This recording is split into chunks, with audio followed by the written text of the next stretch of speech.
Will you commit to publicly providing the unredacted version of this so that the American people can understand the extent of Donald Trump's lies about his relationship with Jeffrey Epstein? You're about as good of a lawyer today as you were when you tried to impeach President Trump in 2016. Have you apologized for that in 2019? A quiet hearing room turned electric the moment a single email was mentioned. Congressman Dan Goldman held up what he said was an unredacted message from Jeffrey Epstein to Ghislaine Maxwell, claiming it referenced statements by Donald Trump about his past relationship with Epstein. That was the spark. What followed was a fierce confrontation over transparency, privilege, and whether the American people are seeing the full picture. Stay with us as we break down what really happened. New York recognized. Thank you, Mr. Chairman. Ms. Bondi, I went over to the department yesterday for a couple of hours to review some of the unredacted materials. And I am looking forward to your detailed explanation for why you have withheld almost half of the documents, which is required by the bill. Now, obviously, there are 3 million documents, so I didn't get through much.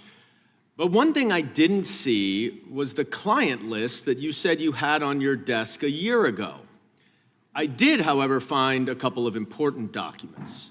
An 86-page prosecution memo from the Southern District of New York and a draft indictment from Florida against Jeffrey Epstein's co-conspirators. For reasons that I cannot understand nor are permitted by the bill, they were still redacted, even for members of Congress. So, Ms. Bondi, will you commit right here to immediately providing those two documents in unredacted form to members of Congress?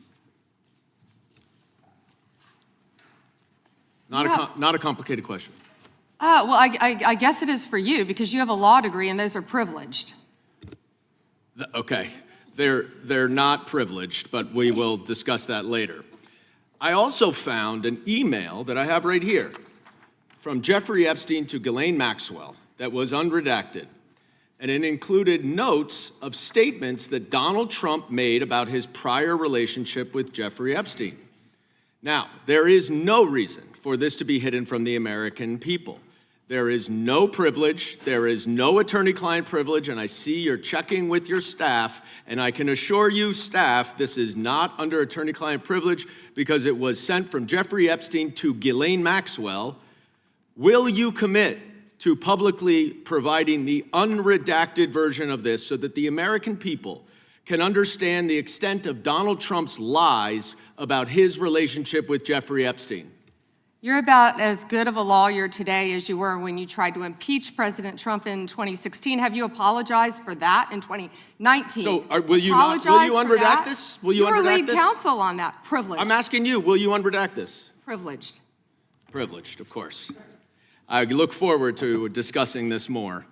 Now, these are obviously improper redactions. And let me stop for a minute. I'm talking. No. I'm if they're talking. not privileged, quiet. Don't yell at me. If they're not Mr. Chairman, would you stop the clock? This is on your time. It's not on Mr. Goldman. They're not Even though privileged, you used your improper redactions, you'll like my answer. to If we continue review them to and they're not protect privileged, Donald Time belongs to Trump. the member. We'll be happy to release them. We'll stop the clock. We'll stop the clock. Time belongs to the member. Go ahead. Even though you used improper redactions to protect Donald Trump and other predators associated with Jeffrey Epstein, you did the exact opposite thing with the survivors and victims of this scheme. So their identification information was really the only thing required to be redacted, and it was not. And it's clear this was not a mistake. This was not by accident. This was not because you only had 30 days when you really used 75, and that doesn't even include all the hours last March that you were redacting it. But I'll tell you why it's clear it wasn't a mistake. There is an email entitled Epstein Victim List. There are 32 names. 1 is redacted, 31 are not. So someone looked at it and decided to redact something. And I will tell you that that is clearly intentional to intimidate these survivors and victims. Now, in an interview last week... How will you tell me that's intentional? In an interview last week, Deputy Attorney General Todd Blanche... You can't go off script. ...said that any victim that wants to speak with the department has done so, hopefully. Well, thanks to the incredibly brave people sitting here behind you, we can actually ask them if that's true. Now, would the survivors and victims who are here please stand up one more time?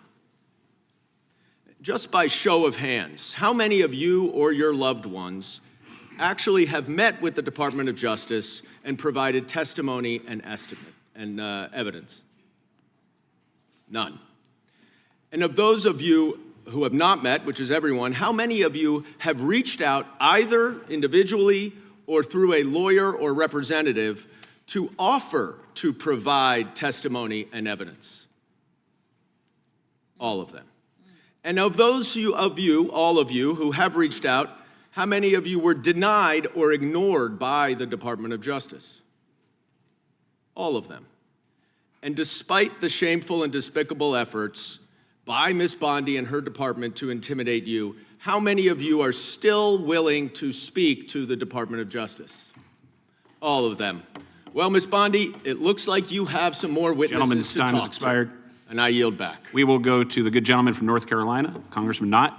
Thank May you. I have a moment, Congressman? Yes, ma'am. Thank you. Here we go. Here's the photograph. This is why he wanted to repeat everything that had been said previously on Epstein. This is his state, New York. You probably don't even know who this is. Wahid Mohammed from Afghanistan. Yes, because I'm no longer a prosecutor. Convicted of assault. Wow, he represents New York. Wow, yet he doesn't care about the illegal aliens convicted of crimes. Assault and homicide. No longer a prosecutor, so he doesn't care about his constituents. Here we go. Arson, El Salvador, Miguel Palacios. Fermin Flores Ramales, Mexico, rape.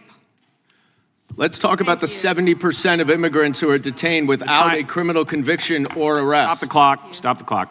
Time belongs to Congressman Knott. Goldman began by explaining that he had personally reviewed some of the Epstein materials at the Department of Justice, but he said nearly half of the documents required for disclosure were still redacted, even for members of Congress.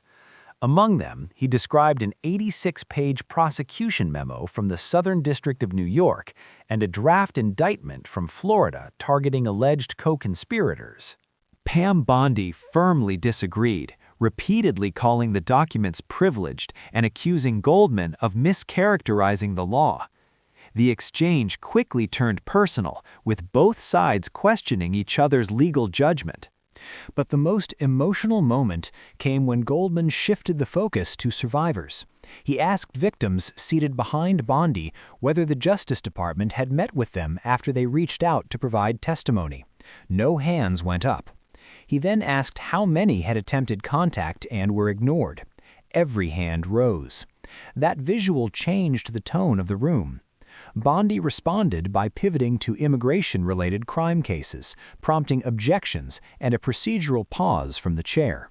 At its heart, this hearing was about more than redactions. It was about trust in institutions, the handling of one of the most notorious criminal cases in modern history, and whether political power influences disclosure. The questions raised here are far from settled.